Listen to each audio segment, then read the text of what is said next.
Welcome to the Alex Salmond Show. This week it's not back to the future, but back to Brexit.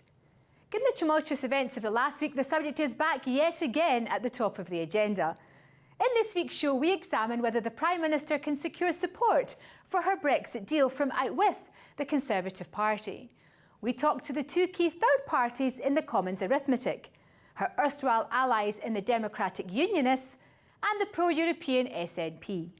And Alex talks to Hollywood star Brian Cox about his intervention in the European debate, and also finds some light-hearted relief from the woes of Brexit by playing the newly launched Brexit board game with its creator Danny Headland.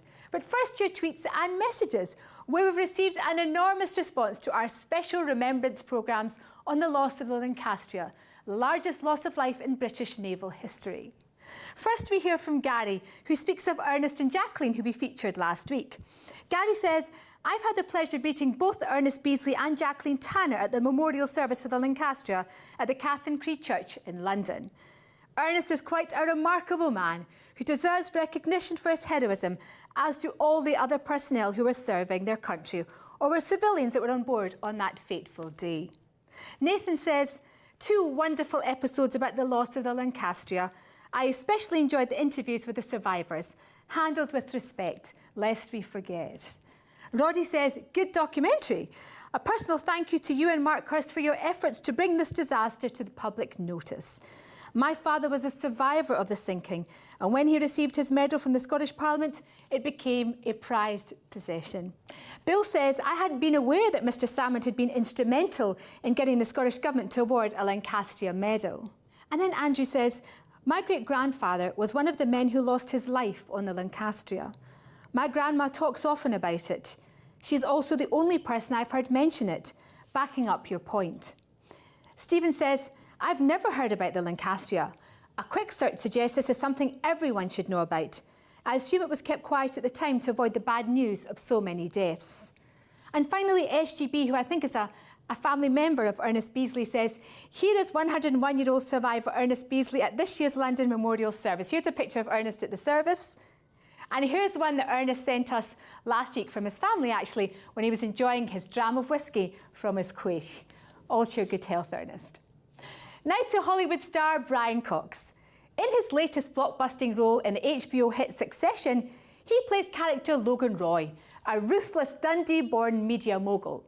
Brian is, of course, himself Dundee-born. Alex caught up with him in Edinburgh to talk show business, politics, and the case for a people's vote on Brexit. Brian Cox, let's start with Succession, this HBO sensation which has stormed through this year. Another series set up for next year, I understand. Yeah, we start in January. And you play Logan Roy, the ruthless Roy. patriarch, head of this media family. How difficult was that? How difficult? How difficult is it to be ruthless and patriarchic? Well, I have children, and I know what it's like to be a father, so that's part of it. Well, of course, you're twice rector of Dundee University, I am, yeah. And many visits back to the city. But recently, to see the new Victoria and Albert opened in the banks of the Tay. Yeah. What's your first impressions of the V&A in Dundee? Well, I think it's tremendous. I mean, you know, I think that there's, you know, there'll always be the complainers and the moaners and what have you, but I think it's stunning. But the analogy's been drawn with the Guggenheim in Bilbao. Yeah. Do you think it'll be as influential for the city of Dundee as Guggenheim was in Bilbao? Yeah, I think it could be. I mean, I think it needs, it's all the ancillary stuff that goes with it, the businesses that it will attract. And, you know, the figures in terms of, you know, who's going to come. And it seems to be it's doing quite well. I think, you know, the people are attending it. But you think with Dundee, I mean, a very working-class city, a Scots city, an Irish city in many ways as well. Very Irish, yeah. But why is it that a city like Dundee, strongly yes in the Scottish referendum for independence, strongly pro-Europe in the European referendum, what's the contrast between, for example, a city in the north of England, which many of which veered towards a no vote in the European referendum? Yeah, I think there's a zeitgeist at work, and the zeitgeist is it's the same thing that elected Trump in America. I think really what happened was that there's a disaffection with politics. And Dundee is quite a proud city because it is the yes city of Scotland. You know, we're still very proud of That was the biggest vote for independence in the Scottish referendum absolutely. in 2014. And also, it is not incompatible with our European nature, because Scotland generally has been much more Europe conscious than England has. It's just, you know, we're less xenophobic. That's the nature of our being. You know, we're egalitarian in principle. You know, we have been tribal in our time, but we really are egalitarian, and we're very welcoming. You know, we love people coming to our country. We welcome people in. We're canny at the best of times. But also, I think what happened, there was this what happened in the north was, and you see it now, I mean, the Brexit thing is such a mess. It really is a mess. And you see the amount of treachery and self-serving that's gone on with people like Boris Johnson, Gove, and then you have feudalist Rees-Mogg. Would Logan Roy be able to sort them out? Logan Roy would he would kick their arses from here to yesterday. I mean, he wouldn't put up with it at all, because they're basically they're divisive and they're self-serving in the wrong way. They don't serve the community; they serve themselves. And I think that's ironically that is what they felt up in north, that they weren't being served. So, of course, people like Farage waved the fans of Brexit and said, well, you know what, it's blame the others, blame them, blame that. That's what does it. Now, that's an international-based actor. I mean, your interventions in domestic politics in the UK have been quite rare, but they've been very telling on big issues. And I've been criticised for it as well. Well, 97, in the Labour campaign, you voiced over the broadcast very successfully. Yes, I did. It has to be said. I was contributed to getting the biggest mandate ever, probably. In 2014, you intervened in favour of yes in the Scottish referendum. Not quite as successfully, but nonetheless successful in Dundee. And more recently, you've now intervened in favour of the people's vote for a vote on the deal that comes back, if Theresa May indeed comes back with a deal from Europe. These are obviously subjects that have been a great deal to you. You wanted change in 97, you wanted independence for Scotland, and now the European issue is a huge factor for you. It is. I mean, I just think it's a backward step. I don't think, you know, I do believe in the particular, but there's the particular, you know, it's always a paradox. It's the particular versus the general, and you have to hold them together. You can't go one extreme or the other extreme. You know, it's why globalization can really fail, because if it's not thought through about what it does. And the nationalist, kind of populist thing can fail for the other reason. And it's the balance. And I think I was brought up that way. You know, I was brought up to look at a balanced view.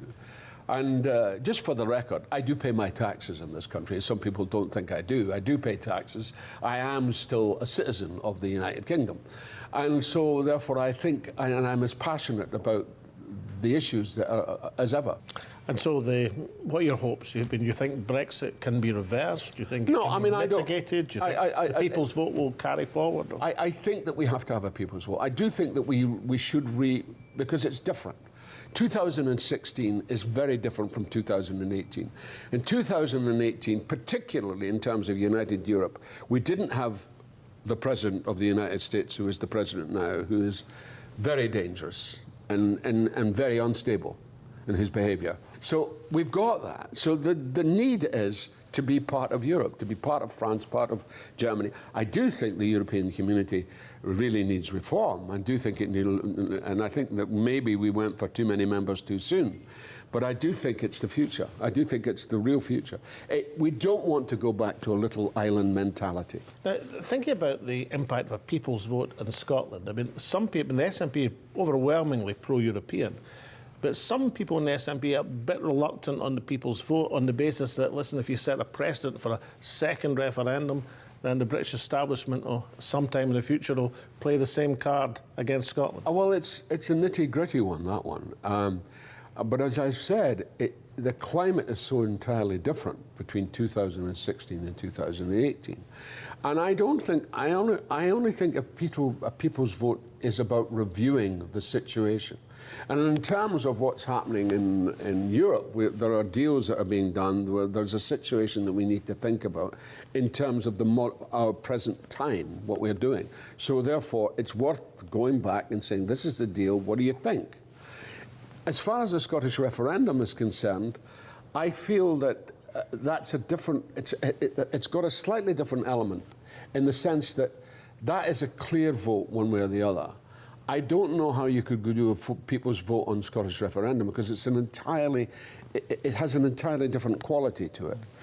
You could do it, and maybe it's perfectly legitimate to do it. I suppose there's the argument that it would have been difficult to paint the white paper that I produced back in 2013 on the side of a bus. Yeah. Yeah, it would be hard. Since it was about 70,000 words. Exactly, and that's difficult. But at the same time, it is. You know, I'm all for the people's vote. If there's enough disaffection, then things have to be looked at clearly, and clearly there's huge disaffection. You think the groundswell's there? Yeah, I do, especially for the people's vote. I do, because of the nature of the. I mean, it all boils down to, it really does come down to, and it would be the same for the Scottish referendum, is the disaffection with our political leaders. And it really is, it's the same in America, it's the same here, that these guys, and that's why, that's why Hillary Clinton lost the election as much as Donald Trump won it. Obama did not do what he should have done as a president. He had opportunities which were lost. And that kind of created a disaffection in America. And we had the same here. You know, the north of England was ignored systematically time and time again. I mean, there are communities like Manchester who are become sort of much more self-reliant, you know. But it's been very tough for them. And naturally, people have sort of exploited that and exploited their disaffection. And would the contrast, for example, with somewhere like Dundee, is that many people see hope through change in Dundee? That's right. Well, you know, in Dundee, because Dundee was, my day, it was a Labour city, but it has become an independent city because it's the only logical way out of the problem. You know, there has been problems that have built up over the years. And there's still many problems in Dundee. I mean, the heroin situation in Dundee is horrendous, you know, but that's like, we're into third, fourth generations, but that is also a microcosm of what politically went wrong in the past, you know, and now people are sort of standing up and saying, that's got to stop, and the first thing you stop is you actually say, let's clean the act up, let's go that way, let's go towards that end, and that's why we became the Yes City of Scotland. And finally, Brian Cox, will Logan Roy win through in the next series? Well, he better, because I need the job afterwards. Thank you so much. Cheers. Brexit is back, dominating the news headlines and Prime Minister's questions, as we saw yesterday. Instead of giving confidence to the millions of people who voted both Leave and Remain, this half-baked deal fails to give any hope that can bring the country together again. Isn't it the case that Parliament will rightly reject this deal, this bad deal? And if the government can't negotiate an alternative, then they should make way for those who can and will. The right honourable gentleman is playing party politics. He's opposing a deal he hasn't read. He's promising a deal he can't negotiate. He's telling Leave voters one thing and Remain voters another. Whatever the right honourable gentleman might do, I will act in the national interest. However, the real question for the Prime Minister is, can she secure support across the Commons chamber for a Brexit deal which her own party is deeply unhappy with? We talk today to the two parties which hold the key to the Commons arithmetic. First, Alex speaks to Dunfermline and West Fife MP, Douglas Chapman of the SNP. Douglas Chapman, the Prime Minister seems to be pinning her hopes and appealing out with the Conservative Party to the other parties across the floor of the House of Commons. Is she going to get any support for her Brexit compromise from the ranks of the SNP? Well, I think she can huff and puff and try as much as she wants, but there'll be no support from the SNP on this deal. So a lot of people are asking, if the Prime Minister's deal gets shot down, which is the current expectation in a vote in the Commons, then what then? Is this recent decision, the decision this week, to refuse the government leave to appeal against the Scottish court's decision to send this question of the revocation or revocability of Article 50 to the European Court of Justice, and that ruling, which comes on the 27th of November, Could that be a significant feature of the Commons arithmetic? It's hugely significant, and well done to Joanna Cherry, who's championed this move through the courts as well. That's your colleague in the SNP front benches. Absolutely, and Joanna's been doing a first-class job on that. But it really, again, it's really bad news for the UK government overall. If the European Court of Justice on the 27th of November or shortly thereafter says that, look, Article 50 can be unilaterally revoked, it could potentially open up the space for either a general election or indeed a people's vote. But haven't the SNP rather sold the pass in terms of independence by backing the people's vote? Because many people, including in the ranks of the SNP, are saying, well, that'll be used as a precedent to have 2 votes in any future independence referendum. Our second referendum will be based on the white paper as it was in 2014. A similar process, I would imagine, we'll be going through this time around. So there's a firm basis on which that referendum would take place. So you're saying there's a difference between a government white paper and the side of a double-decker bus. But there's been another interesting development this week. It's not often that the SNP are celebrating the remarks of a Spanish foreign minister, but that's what happened this week. Well, I believe that Mr Sanchez, who runs the government in Spain, has said this week that his foreign minister has said that should there be a second independence referendum in Scotland, then there'll be no Spanish veto invoked in these circumstances. But if you look back to 2014, the Spanish government at that time, they were plastered all over the newspaper saying that they would halt any progress in terms of Scottish independence. So you would say there's been a distinct change of emphasis, at least in the Iberian Peninsula, towards Scottish independence? Well, there has been a change of government in Spain, and we're seeing a different tone, I think, coming from the government in Madrid, which is very welcome. So Brexit seems to be changing minds all over the place. Douglas Chapman, thank you very much. Thank you. As we saw, the Prime Minister should not be holding her breath, waiting for support from the Scottish Nationalists. But how about from her erstwhile allies in the Democratic Unionist Party? Alex speaks to the MP for Strangford, Jim Shannon. Now, Jim Shannon, the Democratic Unionist Party have been in a confidence and supply agreement with the Prime Minister, but you're deeply unhappy about our European proposals. What's your big objection to what Theresa May is asking you to support? Which is basically, Alex, done us over. We're entrapped in a legally binding agreement where the EU has more power over Northern Ireland, and we as MPs elected by the people have at Westminster. The Prime Minister says, but there are advantages for Northern Ireland. You'll have a special relationship with the UK and a special relationship with the European Union. This could be boom time for Northern Ireland. I think it's boom time whenever we leave the EU.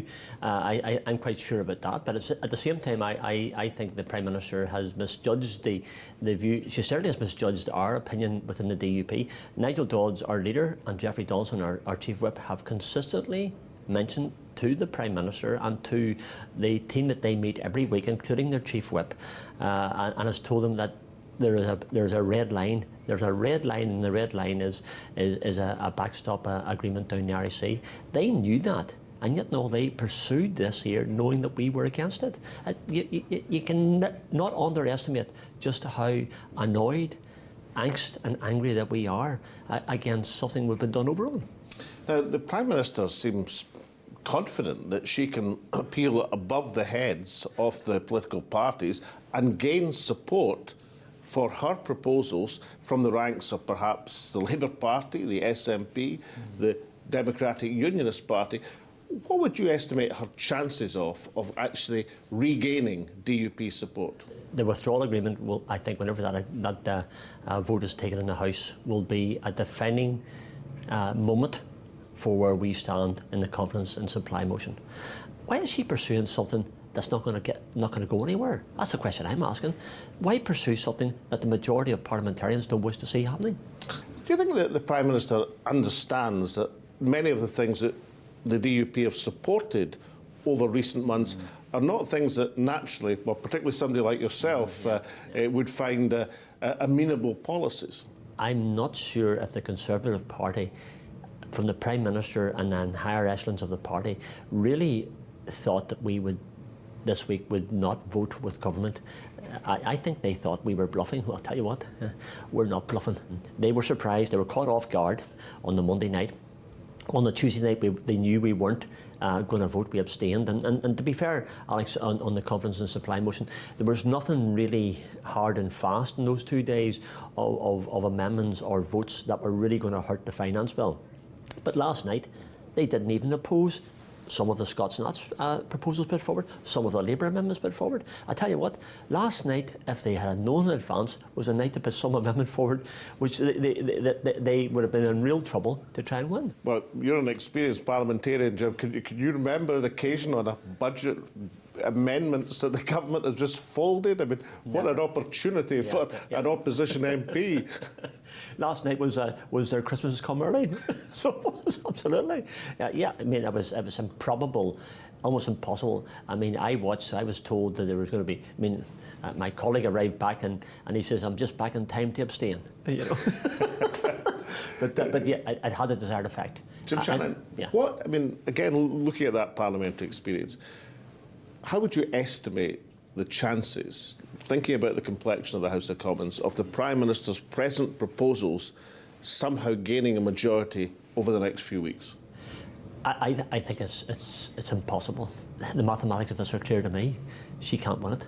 And therefore, why pursue something? And when she comes back from Brussels on Sunday with an agreement, she's coming back with no agreement because Parliament has to endorse this. And as long as the majority of parliamentarians of all sections, of all parties in the chamber are opposed to it, and we, as our partners in the confidence and supply, are opposed to the withdrawal agreement, then she hasn't a hope in the world of getting it through. And so in the serious world of politics and Brexit, there is very little succour for the Prime Minister. However, if a successful Brexit cannot be achieved in reality, how about a board game? Could everyone spend this Christmas rerunning the referendum until they get the result they really, really wanted? Alex speaks to the Brexit board game inventor, Danielle Headland. Now, how many times have we discussed Brexit on this show? Quite a few. And every time we discuss it, my Ramona guests say we should have another referendum. And the Brexiteer guests say, well, it'd be the same result even if we did. Now they have the chance to find out. Thanks to my next guest, Danny Headland. Danny, you've created a Brexit board game where we can all finally get a result of the referendum. How do I play this? Okay, so the game is simple. You're going to divide into two sides. You're either going to go for Remain or for Leave, and you're going to battle it out. I'm strictly impartial. Of course you are. Yes, we all are. And essentially what you're going to do is you're going to try to garner votes across the nation. We'll start here in Scotland because that seems like the right thing to do. But of course, to get votes, what you need to do is manipulate the media. So throughout the game, people will draw political headlines, whether or not that's political pundits or some propaganda or some major movement. Manipulating the media can be quite tricky. Indeed, but we've narrowed it down to just rolling these dice. Oh, well, that's good. Yeah, so each side of the dice has an essential argument for the referendum. It's working class, national security, banking and finance. There's even just some good old spin if you can't get any of the other arguments. That's more detailed than the arguments that were used in the referendum. It's very true. Also, unlike the actual referendum, there's facts in this game. Oh, right, good. And you can draw them. I tried to make the buses immune to facts, but kind of broke the gameplay. So who are the protagonists in the game? I mean, who's pulling the strings, the puppet master over there? Who's that there? Well, of course, we have Merkel over here. And at the very top, we Let's have a look at Angela. Oh, of course. This is Puppet Master Merkel. You see her pulling the EU away from the UK puppets. But she's on the Remain side, presumably?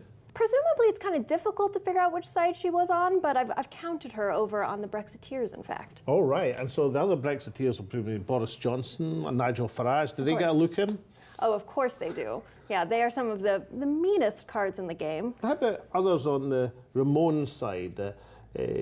Presumably David Cameron. So we have Gamblin Cameron here, who is drawn pushing an entire stack of chips in the shape of Big Ben towards the camera and flipping his cards flippantly. Yes, he staked everything and lost. And the Prime Minister, where's the Prime Minister in all of this? Oh, well, Theresa May has a very interesting card. You'll see that it's drawn as an empty chair. When you draw her into the news feed, you would assume she would help really either side, but she does literally nothing. She just takes up space. Well, that'll keep your game topical. Well, this sounds like a lot of fun. I mean, politicians could learn a lot from this, and normal people could play it as well. I'm looking for Christmas presents for my nieces, so other board games are available for Christmas as well. But my nieces will probably get the Brexit game. Hope that didn't spoil the surprise. And Danny, for appearing on the Alex Salmond show, can I present you with a quaich? Scots Gaelic for a loving cup. You know the drill. Whiskey in the quaich, and then round all your fellow players. Thank you, Alex. It might take more than 20 minutes to drink. Last week, the Prime Minister appeared to be in checkmate on our European deal. With her cabinet in open revolt and little sign of tangible support out with the ultra-loyal in the House of Commons, by all laws of chess and politics, she should have been toppling over her king and packing her bags from Downing Street. This week, she's still in the game, and some commentators are even suggesting there might be a way to get her proposals through if enough opposition votes can be cowed into the lobbies, frightened of the consequences of a no-deal Brexit. The Theresa May plan is to threaten the pro-Europeans with no deal, while simultaneously threatening the arch-Brexiteers with no Brexit. That is how she intends to adjust the pieces on the parliamentary chessboard. But can this gambit possibly work? As we have heard in today's programme, the Commons arithmetic is still daunting. It seems there will be no succour for the government from the pro-European SNP or the anti-European DUP. The Prime Minister has alienated both just when she desperately needs support. There are signs that the pro-European Tories will come into line, but a Tory Brexiteer rebellion of some scale seems certain. And there is no sign of anything other than a token of Labour rebel support. On that basis, the deal will surely still go down. And if it does, the Commons faces stalemate, with no majority for the Prime Minister, no majority for an election, no majority for a referendum, and a huge majority against allowing a hard Brexit. And all this time, the clock is ticking towards the high noon of a no-deal Brexit. So is there a way out of this impasse, this chess pin? Well, the answer might still come from the European Court of Justice. In a little reported Supreme Court ruling this week, the government failed yet again to stop the Scottish case on the revocability of Article 50 going to the Luxembourg Court next Tuesday. If a favourable ruling follows that instrument of withdrawal can be unilaterally revoked, then the Commons would have the ability to stop the clock on Brexit, allowing time for a new range of options, an election, a referendum, a new Tory hard-right Brexit leader. Without the deadline, all things become possible. In chess and parliamentary terms, it would be a form of adjournment. Now, it would be strange if the Prime Minister's best-laid schemes went agley by a combination of Scotland and Europe. Even die-hard Brexiteers might appreciate that particular irony. And so from Taz and me and all at the show, it's goodbye for now.